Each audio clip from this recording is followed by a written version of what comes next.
Blizzard's hardcore realms are finally here, and with it, players around the world delve once again into classic World of Warcraft, just this time with the extra challenge of being on a one-life character. And when we compare Blizzard's hardcore servers to the unofficial ones, there are a number of big changes that will affect how everyone plays, namely the ability to trade, mail, and use the auction house. It's almost like a fresh reboot, but at the same time it's very different. So I thought it being a newer hardcore server, something that we haven't seen before in an official capacity, that I would go over a few useful tips if you're starting off, or have briefly already begun your hardcore journey. For me, these are 10 of the things that I would be thinking about when playing on a fresh hardcore realm. But first, a quick word from today's sponsor, Flexispot. Flexispot are a leading provider of high-quality ergonomic desks and chairs who are dedicated to improving both work and gaming spaces alike. I originally partnered with Flexispot over a year ago now, and I used both the standing desk and chair I got from them every day I was at the computer without issue, so I can certainly say their equipment does the job. This time around I received an E7 Pro standing desk and a BS12 Pro chair, which after some assembly are both very sturdy items that will be more than capable of supporting all my office needs. Also, now I'm used to using a standing desk, I think they are well worth the investment if you're at your computer for any reasonable amount of time.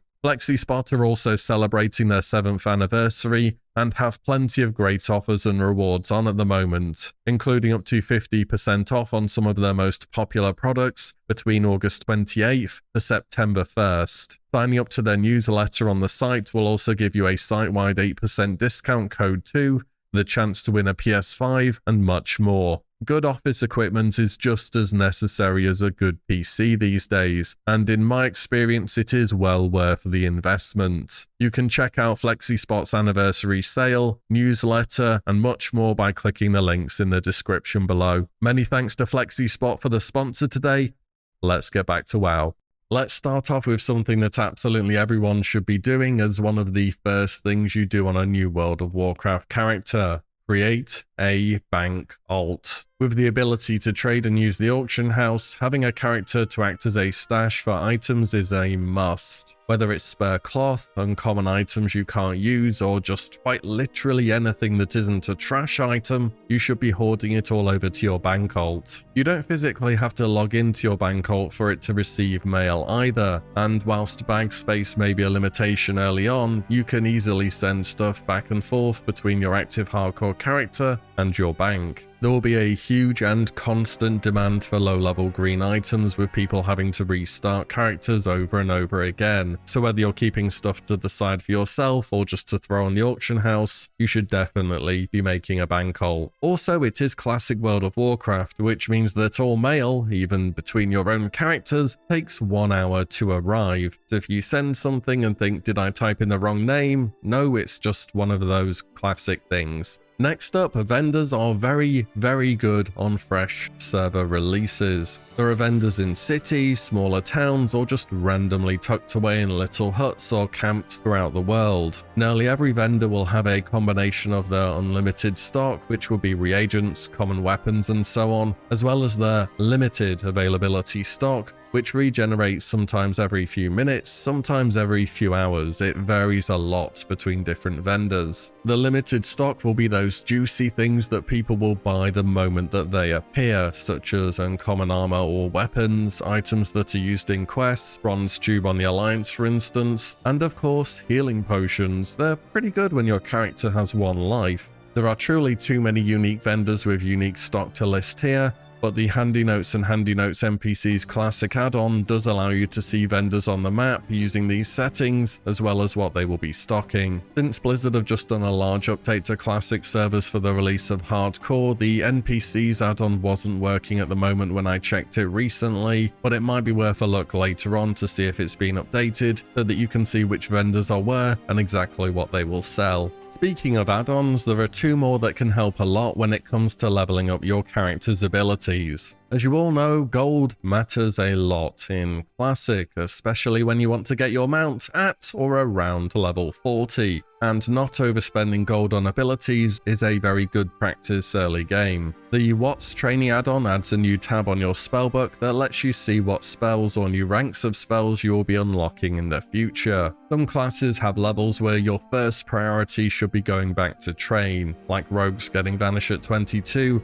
or Hunter's Feign Death at 30. With this add-on you can know when these big levels are coming up and you should be heading back to town. I also like Spellbook Abridged. This allows you to collapse spell ranks as well as automatically adding new ranks of spells to your bar so that you don't have to go and drag them out of your spellbook or create a macro to use the highest rank. It also avoids the classic problem of forgetting to add a new rank to your spell bar. I think just about everyone has used a lower rank of something for longer than they thought they were, unless you are a warrior or a rogue, that is, where the game does it for you. Next up, with the auction house being a thing on Classic Hardcore, it should be something that you check in with at regular intervals to see what you can find posted. I can guarantee you that there will be people rushing professions just to make gold as a first priority on the server release. A good weapon on a warrior or a paladin can make all a difference. Potions will be flowing like water from the auction house as everyone will be needing a healthy stack of them, and if you're a wand user, well, wands are very overpowered at early levels. Though through regular questing it's going to be quite a while until you get one. On the Alliance it's midway through Darkshore or early into Westfall, and for Horde I believe it's early into the Barrens when you first get a wand from a quest. Or you can find somebody who's gone enchanting early game and get yourself a lesser magic wand. I remember on 2019 Classic release getting one for about 20 or 25 silver from a mage in Stormwind. Trading gives us a lot of really good options for gearing, so make the most of it to keep your character up to date. Next up is dungeon questing. So one of the changes we have is a 24-hour lockout on all dungeons for characters below level 60. This aims to keep players out in the world questing rather than reverting back to the old dungeon grind or cleaving methods, which for hardcore I think is a good thing. What might be a problem though is that some dungeon quests really weren't designed to just be a one-time run and done. I think if you did all the quests in Scholomance with different groups, it would take you a good 3 or 4 lockouts to get everything done, which obviously is not ideal if you want your Mirror's Song. And there are lower level quests too, such as the Serpent Bloom or Deviate Hide ones in the Wailing Caverns. You can finish one of those outside of the instance though, or the Troll Temper quest in Zul'Farrak. What I'm saying is that most dungeon runs will be quest runs in hardcore due to the nature of people constantly leveling,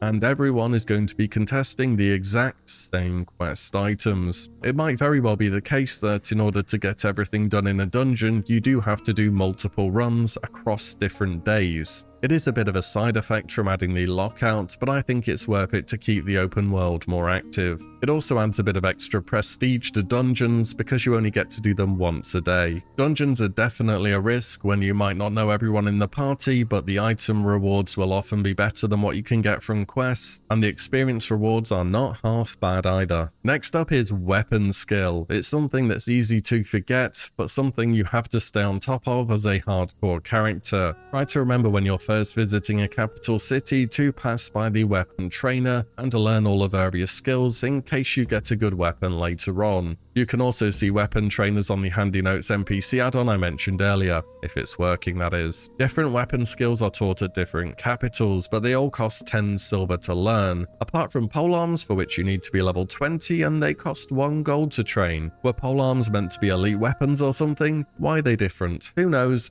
Classic World of Warcraft for you. Weapon skill is important for everyone and will contribute a huge amount to your damage output, so don't neglect it. Your defense skill is just as important. Defense is a rather strange stat that kind of gets overlooked unless you are a tank, but it has a massive impact on how much incoming damage you will receive, whatever your class is. So you train defense just by getting hit. The problem is some classes, well, they don't get hit, such as Mage, Hunter or Warlock. Think of the classes which can kite really efficiently or just have a pet to tank for them. Each 5 defense levels are equal to 1 combat level, and if an enemy's weapon skill, which is always their combat level times 5, is 3 or more levels higher than you can be affected by crushing blows, which deal 150% of regular damage. Here I am on a level 20 mage with a defense skill of 90, being hit by an enemy that's level 21. Despite there only being one combat level between us, my defense skill is 10 off its cap for my level. And since each 5 defense skill is equal to 1 combat level, this means I'm being hit as if I was level 18. Because of that, the enemy can land crushing blows on me, as you can see here. Were my defense 85 in this clip, I would receive crushing blows from an enemy the same level as me.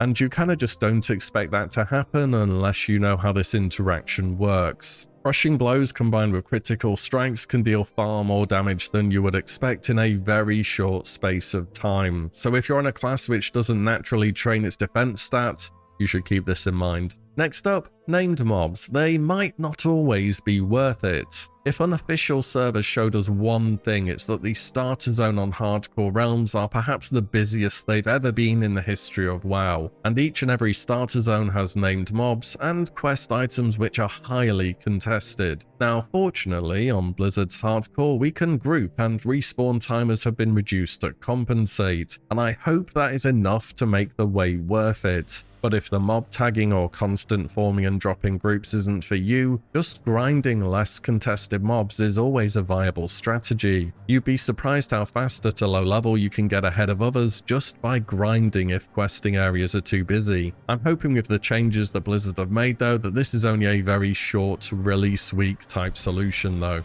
Moving on though, we have talked about how good vendors are in terms of their limited stock, but early on into the game, just even the common quality weapons they offer are not that bad of an alternative. Of course, there will be a lot of items on the auction house, and I don't think they're going to be super expensive because everyone's going to be sending everything to a bank vault and then posting it from there. All the same, if you aren't getting an upgrade, don't forget about the common quality weapons from vendors, they're really not that bad. Finally, buff and be buffed. It's a small gesture to give your fellow players a little buff, but that extra bit of stamina, attack power, armor, whatever it is, can go a long way to keeping your character alive should things go wrong. And that is just about it. There is always tons to do on a fresh release, and I hope that some of these are useful to you and are things that you would consider doing too. If there's anything else you're getting up to or you think would be of use on a fresh hardcore realm, do drop it down below. And as always, thank you all so much for watching and listening in, and I'll see you all in the next one very soon.